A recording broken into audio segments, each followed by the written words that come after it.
دنیا کی محبتیں توڑتی ہیں، ایک کے دو چاہنے والے آپس میں رقیب کہلاتے ہیں۔ یہ میرا محبوب ہے، تم نے کیوں دیکھا؟ لڑائی کی نوبت آ جاتی، قتل و غارت تک معاملہ جا پہنچتا ہے۔ یار دیکھ ہی لیا ہے، کیا ہوا؟ لیکن حسن اتنا تھوڑا ہے کہ ایک کی آنکھوں کی تسکین کرتا ہے، دوسرا آیا نہیں تو لڑائی ہوئی نہیں۔ حسن محدود ہے، محدود حسن میں دوسرے کی شرکت جو ہے وہ گوارا نہیں ہے، لہٰذا ایک کے دو چاہنے والے آپس میں رقیب ہوتے ہیں۔ چاہے وہ اقتدار کی کرسی ہو، اسی لیے تو الیکشن لڑے جاتے ہیں، چاہے وہ منصب و جاہ ہو، چاہے وہ لب و رخسار اور زلف کی محبت میں الجھے ہوئے لوگ ہوں، ایک کے دو چاہنے والے آپس میں رقیب ہوتے ہیں۔ لیکن جس الفت کی کہانی ہم چھیڑے بیٹھے ہیں، ایک کے چاہنے والے لاکھوں نہیں کروڑوں آپس میں حبیب کہلاتے ہیں۔ جس آقا و مولا سے میں پیار کرتا ہوں، میں آپ کو بھی دعوت دینے آیا ہوں، آؤ جھوم کے اس آقا کا نام لو، اس سے پیار کرو۔ اللہ اکبر! یہ محبت ہمیں وحدت کی لڑی میں پروتی ہے، وہ ناقص ہے محبت جو تقسیم کرتی ہے۔ یہ بات ذہن میں رکھیے گا، حضور کے نام پہ اگر ہم جڑنے کی بجائے متفرق ہوں گے تو پھر ہماری محبت ناقص ہے۔ محبت ابھی ہماری اس مرتبے پہ نہیں پہنچی۔ یہ تو امت کی وحدت کی ضمانت ہے، یہ تو جوڑتی ہے۔ اور ہم اپنی تنظیم کا بت لیے بیٹھے ہوں، شخصیت کا بت لیے بیٹھے ہوں، اپنی آرزوؤں کی پرستش کر رہے ہوں، اور اوپر نام ہم اس ذات ستودہ صفات کا رکھا ہوا ہو، تو پھر لڑائی بھی ہوگی، ایک دوسرے کے جبے بھی نوچیں گے، پگڑیاں بھی پھاڑیں گے، اور ایک دوسرے کے خلاف مقاومت اور مخالفت بھی ہوگی۔ لیکن اگر ہماری محبت کا مرکز ہماری خواہشات نہیں ہیں، ذات رسالت مآب صلی اللہ علیہ وآلہ وسلم ہے، تو پھر حضور سے محبت کرنے والا ہر شخص ہمیں محبوب دکھائی دے گا۔ اس لیے کہ یہ محبت انسانوں کو توڑتی نہیں، بلکہ یہ محبت انسانوں کو جوڑتی ہے۔ کیوں گلے صد برگ مارا بو یکیست، او کے جانے ای نظاموں او یکیست، مست چشم ساکیے بتہاستیں، در جہاں مثل مو می ناستیں، ہزاروں قومیں وجود میں آئیں، دہر میں خشک و تر کے رشتے سے، ہم نے بنیاد دوستی رکھی یاد خیر البشر کے رشتے سے۔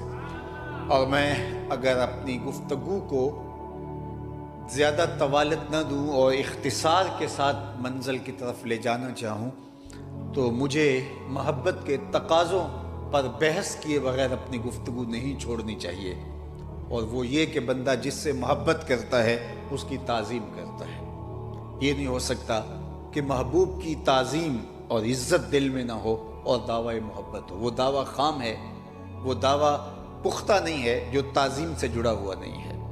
تو میں اور آپ اگر حضور ختمی المرتبت صلی اللہ علیہ وآلہ وسلم کے ساتھ رشتہ محبت استوار کیے ہوئے ہیں، تو پھر ہم دیکھیں کہ ان کی تعظیم ہماری روحوں پہ لکھی ہے یا کہ ہمارے رویے بے باک ہیں، بلکہ حضور علیہ السلام سے جڑی ہوئی چیزوں کی تعظیم بھی ہمارے اوپر لازم ہوگی۔ کل منسوب الی محبوب محبوب، ہر شے جو محبوب سے منسوب ہوتی ہے عاشق کو تو وہ بھی اچھی لگتی ہے۔ پائے سگ بوسیدہ مجنو، خلق گفتہ این چے سود، گفت این سگ گاہے گاہے کوئے لیلا رفتہ بود۔ کسی نے مجنو کو دیکھا کتے کے پاؤں چوم رہے، کہا انسان ہو کے کتے کے پاؤں چوم رہے ہو؟ کہا تم نہیں جانتے، یہ کتا کبھی کبھی لیلا کی گلی سے گزرتا ہے۔ یار جو کتا یار کے کوچے سے گزرے وہ تو اس قابل ہو جائے کہ اس کے پاؤں چومے جائیں، پھر کوچہ حبیب کا اپنا عالم کیا ہوگا؟ تو نسبتوں کا بھی احترام کیا جاتا ہے۔ حضرت ابو ہریرہ رضی اللہ تعالیٰ عنہ نے ساری زندگی کمان کو بغیر وضو ہاتھ نہیں لگایا۔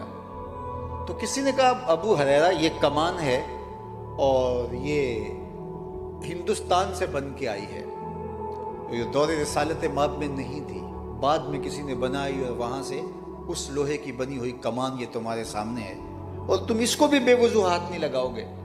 تو بولے کہ میں سمجھتا ہوں کہ اس کمان کو میرے حضور نے نہیں چھوا، لیکن جس کمان کو میرے حضور نے چھوا تھا، اس کمان کی اس کمان سے شکل ملتی ہے، لہٰذا میری محبت کا تقاضا یہ ہے کہ میں اس کو بھی بغیر وضو کے ہاتھ نہ لگاؤں۔ اللہ اکبر! یہ محبت کا تقاضا ہے یہ محبت نسبت کا بھی احترام کرتی ہے۔ اللہ اکبر، محبت احترام سکھاتی ہے، تعظیم سکھاتی ہے۔ اصلح بن شریک رضی اللہ تعالیٰ عنہ حضور کی سواری کا کجاوا کسا کرتے تھے، ساری زندگی اس کام پہ لگا دی کہ سفر حضور کے ساتھ کرتے، جب حضور تشریف فرما ہوتے، کہیں پڑاؤ کرتے تو کجاوا اتار دیتے، اور جب کوچ کے لمحے آتے تو کجاوا کس دیتے، زندگی اس کام پہ گزار دی۔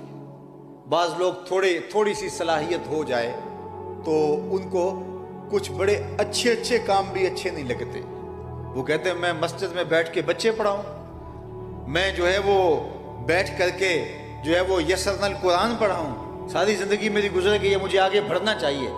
صاحب ضرور بڑھیے گا، لیکن اگر آپ کی ڈیوٹی یہاں لگ گئی ہے، مسجد کے گیٹ پر کھڑے ہو کے صفائی کرنے کی ڈیوٹی بھی لگ گئی، اس کو چھوٹی نہ سمجھیں۔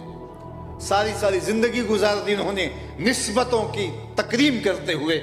اور اصلح بن شریک رضی اللہ تعالی عنہ کیا کرتے ہیں کہ حضور کی سواری کا کجاوا کستے ہیں، اسی غرض سے پورا سفر ساتھ کرتے ہیں۔ ایک دن وہ رات کو سوئے تو انہیں غسل کی حاجت ہو گئی، صبح کا وقت ہوا، قافلے کے کوچ کے لمحے آئے تو سوچا کہ اگر میں غسل کرنے لگا تو سخت سردی ہے، ٹھنڈے پانی سے بیماری پہ پیدا ہو جانے کا غالب گمان ہے، تو ایک انصاری صحابی کو بلایا، کہا کہ آج حضور کی سواری کا کجاوا تم کس دو، اور خود کہیں سے لکڑیاں اکٹھی کر کے لائے، پانی گرم کیا اور غسل کرنے لگے۔ خیر قافلہ کوچ کر گیا، حضور علیہ السلام تشریف فرما ہوئے سواری پہ، اور قافلہ جب چل پڑا تو یہ بعد میں غسل کر کے اپنی سواری پہ بیٹھے اور سواری کو تیز دوڑاتے ہوئے قافلے کے ساتھ شامل ہوئے۔ جو ہی ان کی سواری حضور علیہ السلام کی سواری کے قریب آئی، اللہ اکبر، میں یہ نہیں کہتا کہ مقابل آئی، وہ کسی نے کہہ دیا کہ مقابل آئی، میں کہتا ہوں مقابل نہیں، کون ہوتا ہے کہ مقابل کا لفظ بولنے والا ہے۔ ایک صحابی کہتے ہیں کہ حضور نے ایسے انگلیوں سے اشارے کر کے بتایا، پھر کہا کہ میں تمہیں بتانے کے لیے کہہ رہا ہوں کیسے، ورنہ میری انگلیاں حضور کی انگلیوں سے چھوٹی ہیں۔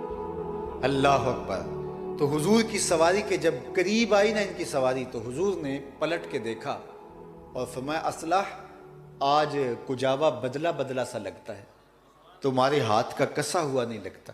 عرض کی حضور میں نے کسا بھی نہیں، یہ تو فلاں انصاری نے کسا ہے۔ تو کہا تم نے کیوں نہیں کسا؟ عرض کی حضور میرا غسل نہیں تھا اور میں نے گوارا نہیں کیا جن لکڑیوں نے آپ کے بدن کو چھونا ہے ان کو بھی بغیر وضو کے ہاتھ لگاؤں۔ تو محبت احترام مانگتی ہے۔ اچھا، اگر آپ کی توجہ ہو تو محبت تقاضا کرتی ہے تعمیل کا، عمل کا، جو جس سے محبت کرتا ہے اس کی اطاعت کرتا ہے، یہ ضابطہ ہے۔ ایسا نہیں ہے کہ آپ کسی سے ٹوٹ کے محبت کریں لیکن اس کی بات ایک نہ مانیں۔ محبت متقاضی ہے کہ محبوب کی ہر بات کو مانا جائے۔ محبوب کی بات اور محبوب کا حکم یہ تو بڑی بلند چیز ہے، محبوب کی منشا کو محبت سمجھتی، یہ محبت کا تیور ہے، محبت کا انداز ہے کہ وہ محبوب کی منشا کو اشارہ ابرو سے سمجھ لیتی۔ اس کی مثال آپ کے سامنے رکھوں گا کہ مدینہ المنورہ کی ایک گلی سے حضور علیہ السلام گزر رہے تھے اور ایک ایسا گھر تعمیر ہو رہا تھا جس طرح کی طرز تعمیر حضور کو پسند نہیں تھی۔ گزرتے پوچھا یہ مکان کس کا ہے؟ کسی نے کہا فلاں انصاری کا۔ حضور گزر گئے، کچھ نہیں کہا۔ تو کسی نے اس انصاری کو جا بتایا کہ آقا کریم علیہ الصلاۃ والتسلیم گزرے تھے، تیرے مکان کو دیکھا، شاید پسند نہیں آیا، چہرے پہ پسندیدگی کے آثار حویدہ نہیں ہوئے۔ اس نے کدال پکڑا اور مکان کو گرا دیا اور زمین کے برابر کر دی۔ 2-4 دن کے بعد دوبارہ آقا کریم علیہ السلام کا گزر ہوا تو دیکھا کہ ملبے کا ڈھیر پڑا ہے۔ فرمایا اس صحابی کو بلایا گیا، کہا میں گزرا تھا، تیرا مکان دیکھا تھا اور آج یہ ملبے کا ڈھیر دیکھ رہا ہوں۔ اس نے کہا حضور میں نے گرا دیا۔ فرمایا کیوں؟ عرض کی سنا تھا آپ کو پسند نہیں، سنا تھا آپ کو پسند نہیں۔ میں اور آپ دیکھیں ہمارا کیا کیا حضور کو پسند نہیں، سر سے لے کر پاؤں تک، عقیقے سے لے کر ولیمے تک، کاروبار سے لے کے انداز سیاست تک، گھریلو زندگی سے لے کر کے اپنے معاملات حیات تک ہم دیکھیں ہمارا کیا کیا حضور کو پسند